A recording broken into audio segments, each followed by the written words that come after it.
So there are 100 centimeters in a meter. There are 1,000 millimeter lines within a meter. We need to get down past millimeters to micrometers to nanometers. You're looking at, in orange color, is a protein belt. And that protein belt is going all the way around those yellow molecules. And those yellow molecules are lipids. Lipids are like fats, if you think about it. And the lipids are part of a membrane in your normal cells. And that membrane can actually be surrounded and corralled by the protein to make a little lipid raft. That lipid raft, as I mentioned, is 10 to 25 nanometers. And it has a certain height of about 5 to 6 nanometers. If we go to the next slide here, what I have is a very pretty picture with a lot of atomic resolution of all the different molecules that make up this protein. And what you're looking at in purple and blue are the protein components, and there's actually 2 protein components that are there. And I have a little 3D printed model here I just want to show you with those protein components. And here they're modeled in white, and the pink part is actually just to model the lipids. And what you can see is that these actually come off. They're like a little bracelet, for instance, and there's 2 of these. So there's 2 proteins that come in, surround these lipids, and this little pink model would represent somewhere around 100 to 150 different lipids. So the interesting thing, though, about this protein is that this is actually a naturally occurring protein in your body. So the left tube here is the one that was just the lipid particles. As I said, it's cloudy or opaque. And after I add NLP, and in the right tube, it's clear. You might have heard of the central dogma. DNA codes for RNA, RNA codes for protein. Now, we talked about DNA, we talked about protein. RNA might be new to you. It's the less famous cousin of DNA. And AUG is all a very important codon because it is the start codon, and it always codes for methionine. And then from there on, the ribosome just goes 3 nucleotide word, codon, what's the next amino acid, what's the next amino acid, what's the next amino acid, until it builds the string of amino acid chains that will help fold and become the protein. In our case, we're trying to build the belt that will help make the NLP.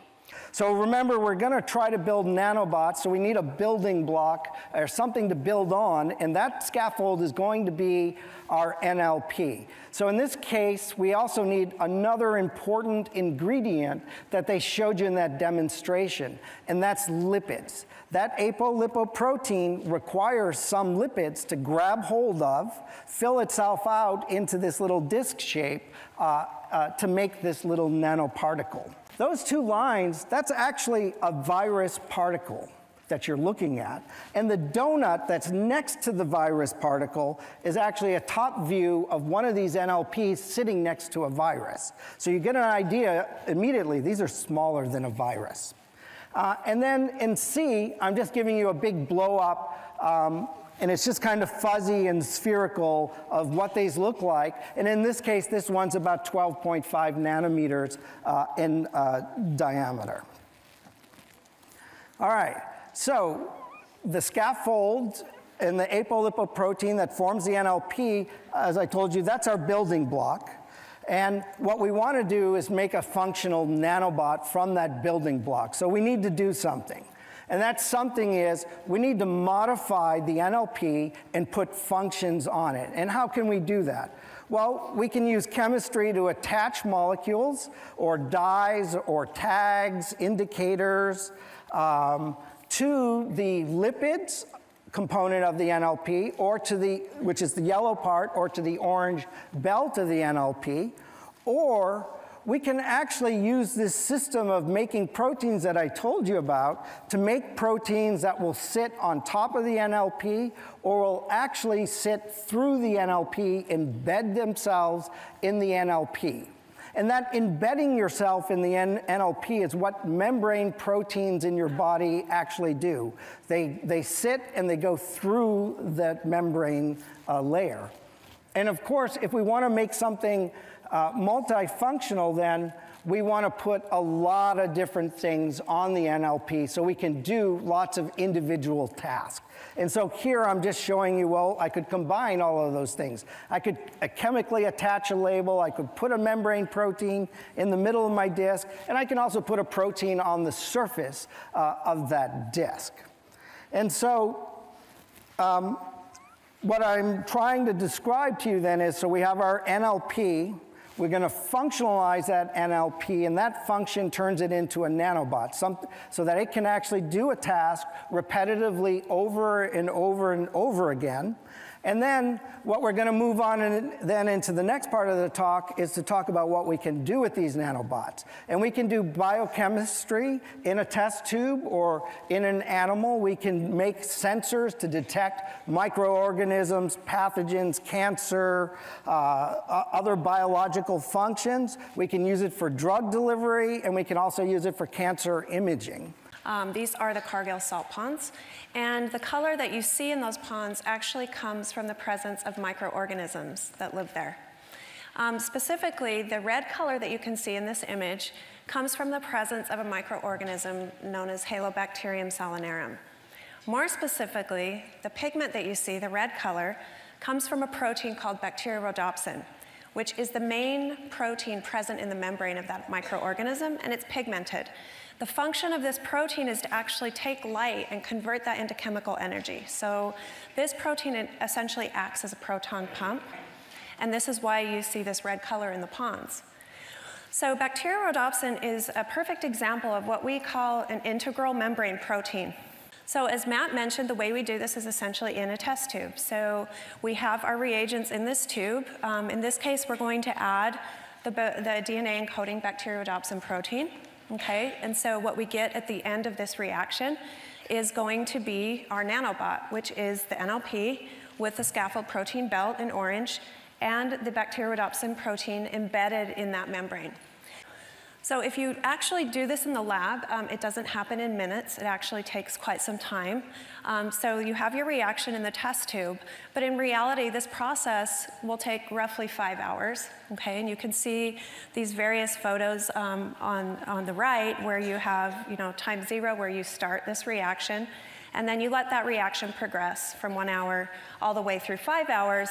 And then you can tell that that reaction was successful because what you see in that last tube is the pink color that you would expect to see. So that's the pigment, and that's due to bacteriorhodopsin being present and being functional in our nanobot.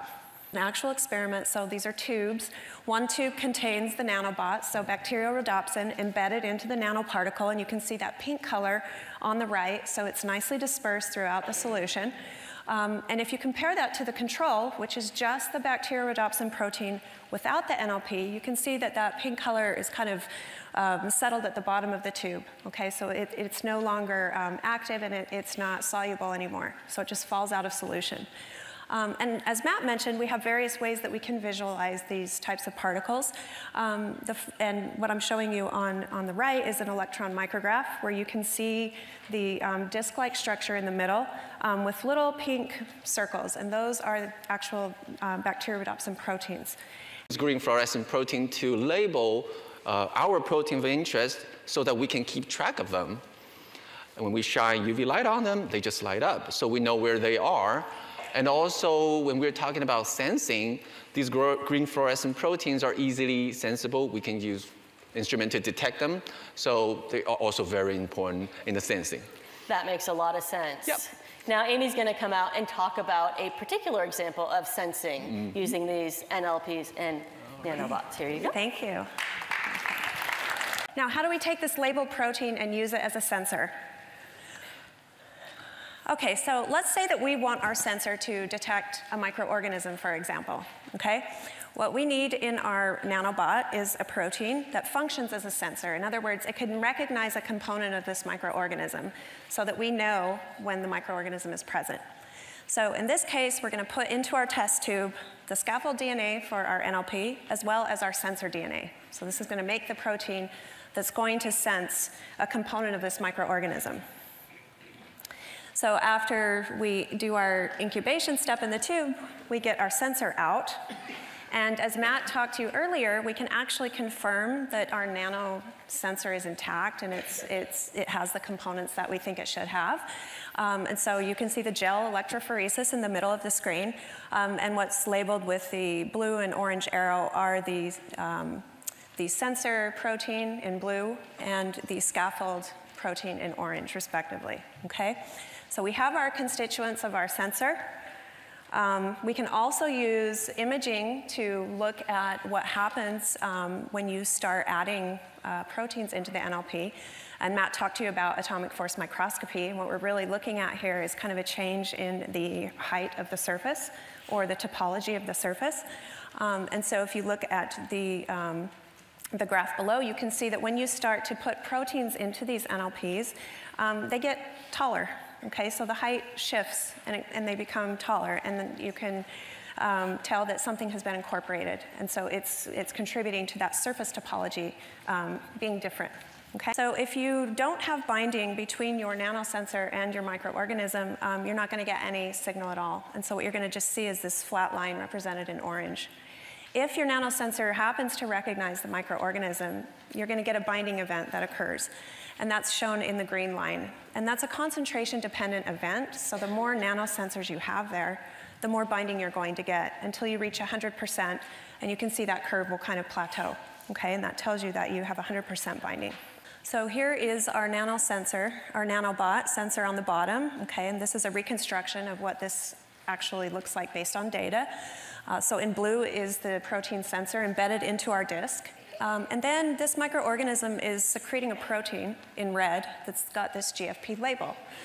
And our nanosensor recognizes that protein. So there will be a binding event if that protein in red is present. And we can measure that binding event. And so this is a curve similar to the schematic I showed previously. And the stars actually represent real data points. Okay? So again, it's a concentration-dependent event where the more nanobots you have, the more binding you get, up until 100%, and then that curve is going to plateau. The line through that data is just the fit to the data points that you see, the stars. Using nanobots to make vaccines, where do they go?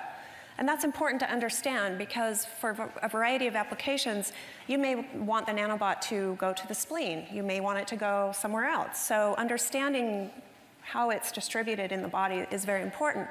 So the way we do this is we take nanobots and we fluorescently label them. We inject mice and we use a fluorescent imager to look for that fluorescent signal in the animal. So in this particular case, I'm going to show you data where we injected mice in the stomach, which is what we call intraperitoneal. Okay? And then 4 hours later, we ask the question, where do we see that fluorescent signal? And so in this particular case, what you're looking at here is the animal on the right in these images is the animal that received the fluorescently labeled nanobot. And the animal on the left is an animal that received just a salt solution, which is what we call a saline control. So you would not expect that animal to have any fluorescent signal. And what you can see is that that signal is localized in very specific places. So in the first image where the animal is laying on its stomach, you can see a very, very bright signal, kind of this yellowish, whitish signal where the bladder is. If we turn the animal on its side, you can see that same very bright white, orangish signal in the back, up a little bit higher, that's the kidney. And then if you flip the animal on its back, you can see both kidneys. So what this tells you is that when you inject this fluorescent nanobot intraperitoneal or into the stomach, a lot of it is going to be cleared through the kidneys. It's going to be cleared very rapidly, and ultimately the animal will pee it out, so you can see it in the urine. So if we take this image on the right, and we now say, let's take the organs out of this animal, and let's see what those organs look like. We can see, again, the kidney has the highest signal, which is what we would expect. It's what we saw in the whole animal. The liver also has a pretty high signal. We see some fluorescence in the spleen and very little in the lung. So what this means is, again, that if you inject these animals in the stomach with these fluorescent nanobots, most of that will be cleared out of the kidney and liver. Now, the question is, what happens if you actually give the animals this fluorescent nanobot a different way? So for example, if you give it in the nose, does it go to the same places in the body? So many of you have probably had the flu mist vaccine, which is just a nasal mist up your nose. We kind of recapitulate this in mice. So mice naturally are nose breathers. They don't breathe out of their mouth. So if you just put some liquid on the nostril, they'll just breathe it in. So it simulates how you get the flu mist, essentially. So if we administer these fluorescent nanobots intranasally, as we call it, and we compare that with what we saw when we gave it intraperitoneal in the stomach, we see a very different distribution profile. So in this case, if we compare on the right side the intraperitoneal, which we saw already, with the intranasal, you can see that the signal in the kidney is pretty low. And that's very different from what we saw when we gave it in the stomach. It's low in the liver and it's low in the spleen, but it's very, very high in the lung. So what that tells us is the way that these nanoparticles, these nanobots, are distributed in the body is very much dependent on how you administer them. So it's different if you give the animal the fluorescent nanobot in the stomach versus the nose versus the muscle versus under the skin. That profile is going to look different. So that's something that we'd like to keep in mind when we're thinking about ways that we can use these. How do we use these for vaccines? So the first thing that you need to do if you want to develop a vaccine is you need to have a target microorganism in mind. So what are you trying to protect against? If you're trying to protect against influenza, then you need to have, obviously, the virus, and you need to identify a protein from that virus. So in this case, you identify the microorganism, you isolate and express a protein, and then you have to do something else. You have to actually add what we call an immune-stimulating molecule. And the reason you have to do that is because proteins by themselves are not very immunostimulatory, okay? So adding that immune-stimulating molecule is really going to ramp up your body's immune response to that protein that you want the response directed against. So now you have your isolated protein, you have your immune-stimulating molecules. You can put these into the NLP to make your vaccine nanobot. Okay, so that nanobot has all of the constituents you need. It's got your protein, your immune-stimulating molecule, and now you're ready to vaccinate your mice. So we do that a variety of ways. We vaccinate our mice mainly intranasally, but we've done a lot of different routes in the stomach, in the muscle. So it just depends on what kind of a response you're trying to elicit. And then over time, you can sample this animal and you can start to ask questions about how the immune response looks to this vaccination. So how's the animal responding? So how do we do that? So again, after vaccination, we let some time pass, and we can actually take blood from these animals, okay? So we sample their blood various times after we vaccinate them. And what are we looking for when we do that? Well, when we take blood, we're actually looking for the presence of molecules called antibodies, okay? So this is why vaccines, in large part, why vaccines work, because your body develops these molecules called antibodies. And what happens is the antibody is specifically will recognize that protein you were vaccinated with. So for example, if it was a flu protein, you have antibodies in your blood that recognize that specific protein from flu. In the yellow circles, what you see is the same data from an animal, a control animal. So this animal was vaccinated with a saline solution. So it did not receive the nanobot vaccine. And you would not expect that it would have any measurable titer, which it doesn't. So this is one way that we can look at the immune response to our vaccination.